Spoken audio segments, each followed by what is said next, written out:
மத்திய பட்ஜெட்டை எதிர்த்து தமிழ்நாட்டில் திராவிட முன்னேற்ற கழகம் தொடர்ச்சியாக குற்றச்சாட்டு வைக்கிறாங்க. புறக்கணிக்கப்பட்டிருக்குங்கிறாங்க. தமிழ்நாடுங்கிற வார்த்தை இல்லைங்கிறாங்க. இதற்கு எல்லாமே முந்தா நாள் மத்திய நிதியமைச்சர் பாராளுமன்றத்தில் பதில் கொடுத்துருக்காங்க. ஒரு மாநிலத்தோட பெயரை சொல்லலை அப்படின்னு சொன்னால் அங்கே நிதி வழங்காமல் புறக்கணிக்கிறதா அர்த்தம் இல்லை.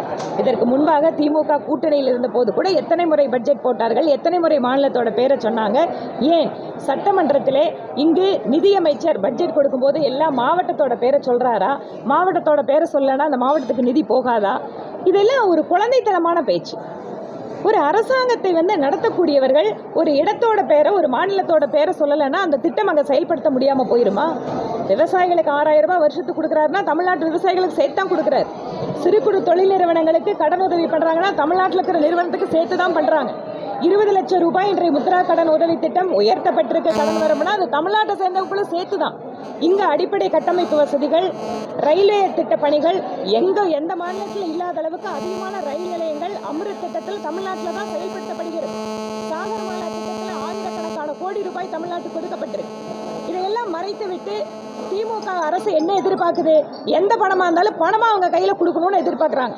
எப்படி இவங்கெல்லாம் ஒவ்வொரு அமைச்சரவையிலையும் அப்படியே தனித்தனியாக வெட்டிக்கிறாங்க. அங்கிருந்து இத்தனை எங்களுக்கு, இத்தனை உங்களுக்கு, அந்த மாதிரி மத்திய அரசு நேரடியாக பணத்தை கொடுக்கணும்னு எதிர்பார்க்குறாங்க. ஆனால் பிரதமர் மோடி அவர்கள் யாருக்கு எந்த உதவி தேவைப்படுகிறதோ அதை நேரடியாக ஒரு பைசா கூட குறையாமல் நேரடியாக ஏழைகளுக்கு கொடுக்க வேண்டும் என நினைக்கிறார்.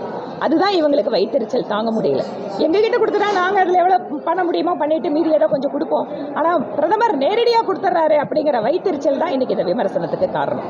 மத்திய நிதியை வாங்கி இவங்க வேற திட்டங்களுக்கு பயன்படுத்துவதாக ஒரு சில திட்டங்கள் அப்படி இருக்கு. ஏனென்றால் குறிப்பாக பட்டியலினத்தை சார்ந்தவர்களுடைய கல்வி மேம்பாட்டிற்காக, அவங்க தொழிலுக்காக கொடுக்கின்ற நிதியை எடுத்து அரசு இவர்களுடைய சொந்த திட்டத்திற்கு பயன்படுத்துகிறார்கள் அப்படிங்கிற குற்றச்சாட்டு இருக்கு. இது தொடர்பாக சிஏஜி அறிக்கையெல்லாம் கூட அவங்களுக்கான தகவல்களை கொடுத்துருக்காங்க. அதனால இதில் முழுமையான தகவல்கள் கிடைச்சதுக்கு பின்னால் நாங்கள் அந்த குற்றச்சாட்டை வைக்கிறோம். ஆனால் நிச்சயமாக மத்திய அரசு ஒரு திட்டத்துக்கு கொடுக்கின்ற நிதியை எடுத்து மற்ற திட்டங்களுக்கு இவர்கள் பயன்படுத்தி கொண்டிருக்கிறார்கள் என்கின்ற குற்றச்சாட்டு பரவலாக இருக்கிறது. சட்ட ஒழுங்கு பிரச்சனை ஐஏஎஸ் ஐபிஎஸ் மாத்தினா சரியாயிருமா? இவங்க வழக்கமாக தான் பண்ணிட்டு இருக்காங்க. இல்ல, உண்மைதான். திராவிட மாடல் அரசு அப்படிங்கிறதுல ஏதாவது ஒரு குற்றச்செயல்கள் நடந்தால் யாராவது ஒருத்தங்களை பிடிச்சி என்கவுண்டர் போடணும், இல்லைன்னு சொன்னால் ஆஃபீஸரை மாற்றணும்.